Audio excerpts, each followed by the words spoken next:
चलिए थोड़ा आगे बढ़ लेते हैं और पढ़ लेते हैं हम क्लोरोप्लास्ट यानी कि हरित लवक।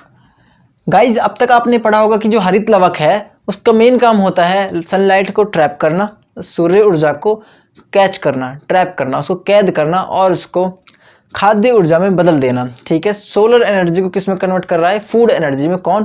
क्लोरोप्लास्ट। लेकिन क्या आपने कभी सोचा है इसका डायग्राम कैसा होता है? क्या आपने कभी गूगल किया है इसका डायग्राम? नहीं किया होगा। ये सब चीज़ आपको 11th क्लास में अच्छी तरह पढ़ाई जाएंगी, पर मैं आपको बेस क्लियर कराने के लिए यहाँ पर बता देता हूँ जो आपको क्वेश्चन में भी पूछ सकता है, एग्जाम में भी आ सकता है और आपके बेसिक कॉन्सेप्ट्स के लिए बहुत ज़्यादा इंपॉर्टेंट है। अब से पहले अगर आपने मेरा माइटोकॉन्ड्रिया वाला लेक्चर देखा हो, अगर आपने वो लेक्चर कंप्लीट देखा है, देन ये आपको बिल्कुल हलवा लगने वाला है, बिल्कुल आसान लगने वाला है, क्योंकि सारी चीज़ें लगभग सेम है, लगभग सारी चीज़ें सेम है। देखिए गाइस, जो क्लोरोप्लास्ट है उसको सेमी ऑटोनॉमस सेल ऑर्गेनेली बोलते हैं, सेमी ऑटोनॉमस सेल ऑर्गेनेली। अब हिंदी मीडियम वाले बच्चे ये ना कहें कि ये क्या बोल दिया बेटा, ये 11th क्लास में वर्ड आएगा, यहाँ 9th में तो ये वर्ड है ही नहीं, ये वर्ड एग्जिस्ट ही नहीं करता 9th क्लास में।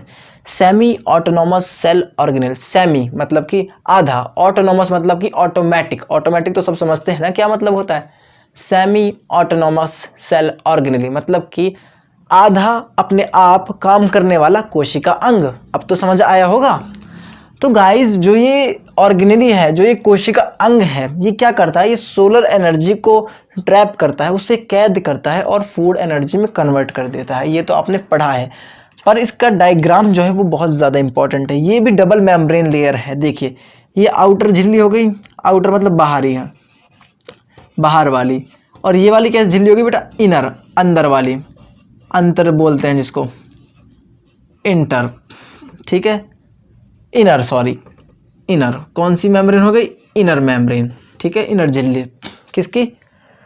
क्लोरोप्लास्ट की। लेकिन गाइस क्लोरोप्लास्ट के पास भी माइटोकॉन्ड्रिया की ही तरह अपना खुद का डीएनए होता है। क्या होता है?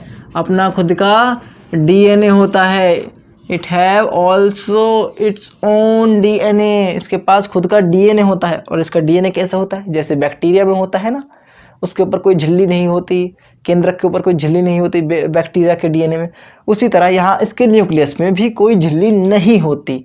तो इसका जो डीएनए है वो नेकेड डीएनए है। वो कैसा? नेकेड डीएनए है, मतलब कि फैला वाला डीएनए। नेकेड वर्ड छोड़िए, फैला वाला डीएनए है। इसका डीएनए कैसा हुआ है? फैला हुआ है इसका डीएनए।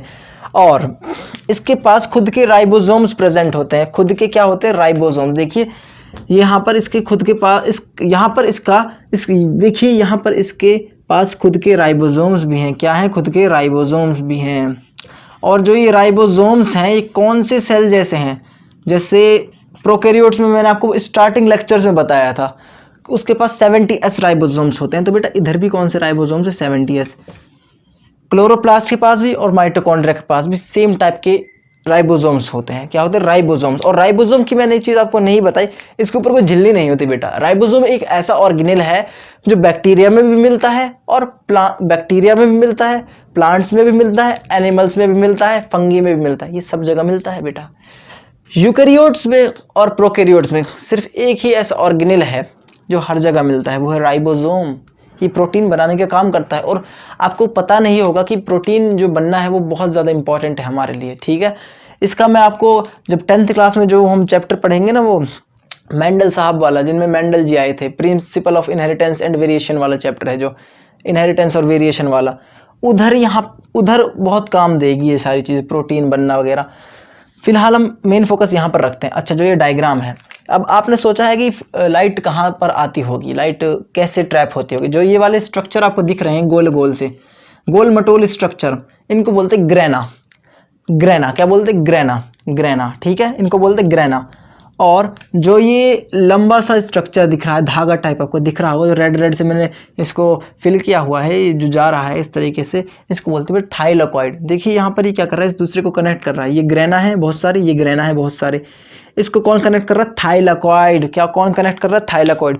यहाँ पर फ्लैश हो रहा होगा। थाइलाकॉइड कनेक्ट करता है किसको? ग्रेना को एक दूसरे से। देखिए ये कुछ ग्रेना यहाँ पर रखे हुए हैं, कुछ ग्रेना यहाँ पर रखे हुए हैं। इनको क्या कर रहा है? कनेक्ट कर रहा है। कौन? थाइलाकॉइड।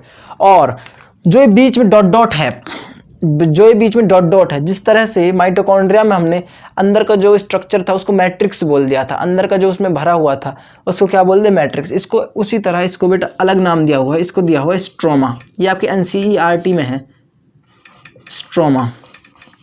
स्ट्रोमा खाली स्पेस के लिए वर्ड यूज़ होता है वैसे तो, पर यहाँ पर ये डॉट डॉट ये जो यहाँ पर फिल हुआ पड़ा है सब्सटेंस, उसके लिए वर्ड कौन सा यूज़ होगा, खाली स्पेस के लिए बेटा स्ट्रोमा। इंपॉर्टेंट है, आपको पूछ सकता है पेपर में कि स्ट्रोमा क्या होता है। आप कहोगे एक वो स्पेस होता है जहाँ क्लोरोप्लास्ट का DNA, थाइलाकोइड्स, ग्रेना और राइबोसोम्स प्रेजेंट होते हैं। मतलब कि इस स्पेस में ही सारी चीज़ें क्या होंगी बेटा, प्रेजेंट रहेंगी। ठीक है, आई थिंक आपको ये सब क्लियर हो रहा होगा और जो हमारा मेन मोटिव था वो कंप्लीट हो चुका है बेटा। अब मैं नेक्स्ट वीडियो लेक्चर में आपको राइबोसोम और न्यूक्लियस ये बच रहे हैं। राइबोसोम, अच्छा न्यूक्लियस तो मैं आपको, राइबोसोम तो मैं आपको यहीं करा देता हूँ।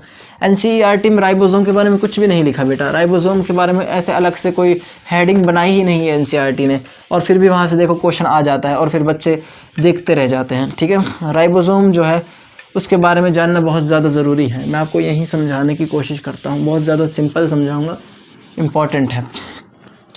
हम जो राइबोसोम जो थे बेटा, इनको जो डिस्कवर किया था वो डिस्कवर किया था एक साइंटिस्ट हुए जॉर्ज पेलाडे।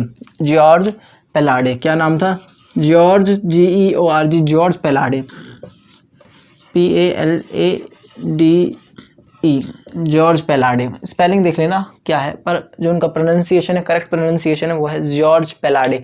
इनको पेलाडे पार्टिकल्स भी बोला जाता है। क्या बोला जाता है बेटा, पेलाडे पार्टिकल्स। ठीक है, अब राइबोसोम का फंक्शन क्या होता है, इनको बेटा सेल की प्रोटीन फैक्ट्री बोलते हैं। सेल की प्रोटीन फैक्ट्री कौन होता है, राइबोसोम, मतलब प्रोटीन फैक्ट्री किसकी, सेल की। इसको थोड़ा आप नोट कर लीजिएगा कि राइबोसोम को प्रोटीन फैक्ट्री बोलते हैं। और जो राइबोसोम्स होते हैं इनके ऊपर कोई झिल्ली नहीं होती, इनके ऊपर मेम्ब्रेन नहीं होती।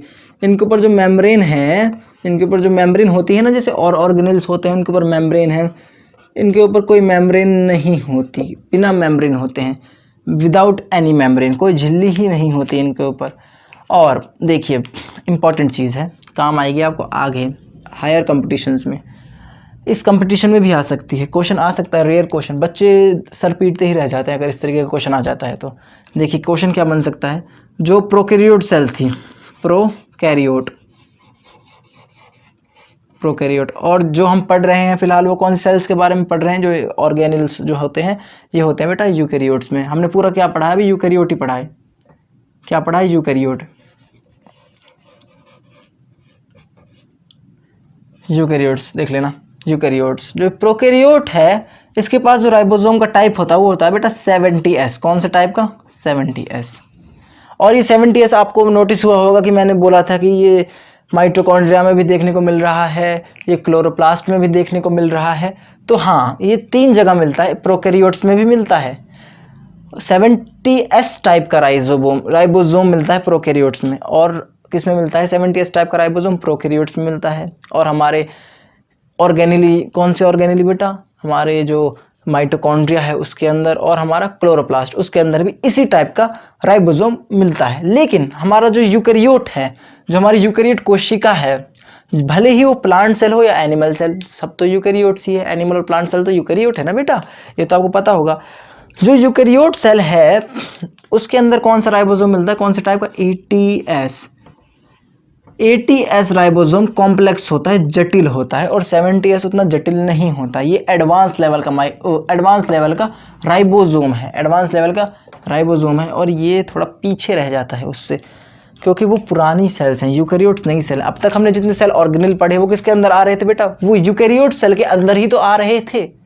तो जो यूकैरियोट सेल का साइटोप्लाज्म है, यूकैरियोट सेल का जो साइटोप्लाज्म है, यूकैरियोट कोशिका का जो साइटोप्लाज्म है, उसके अंदर जो राइबोसोम मिलेगा वो 80S टाइप का देखने को मिलेगा। अब राइबोसोम में से आपको क्वेश्चन पूछ सकता है किसने डिस्कवर किया, देन आपको आंसर मारना है जॉर्ज पेलाडे। इसको क्या बोलते हैं, प्रोटीन फैक्ट्री। कितने टाइप का होता है, 70S 80S। कहाँ कहाँ मिलता है 70S, प्रोकैरियोट्स में मिलता है, क्लोरोप्लास्ट में और माइटोकॉन्ड्रिया में। कहाँ मिलता है, माइटोकॉन्ड्रिया में। ये कहाँ मिलता है, cytoplasm of cytoplasm of eukaryotes में, साइटोप्लाज्म ऑफ यूकैरियोट थोड़ा देख लेना, मैंने साफ नहीं लिखा, आप इसको समझ रहे होगे, नोट कर लीजिएगा, अपनी कॉपी में ज़रूर नोट कर लीजिएगा। न्यूक्लियस से पहले मैं एक वैक्यूल और कराना चाहता हूँ। जो प्लांट सेल में जो वैक्यूल होता है, जिसके अंदर फूड सैप होता है, जिसके अंदर सारा कचरा जमा हुआ होता है, उसके बारे में हम पढ़ेंगे प्लांट सेल्स में। उसके बारे में हम नेक्स्ट लेक्चर में उसके बारे में भी कवर करेंगे, और फिर न्यूक्लियस को कवर करा देंगे तुरंत के तुरंत ही।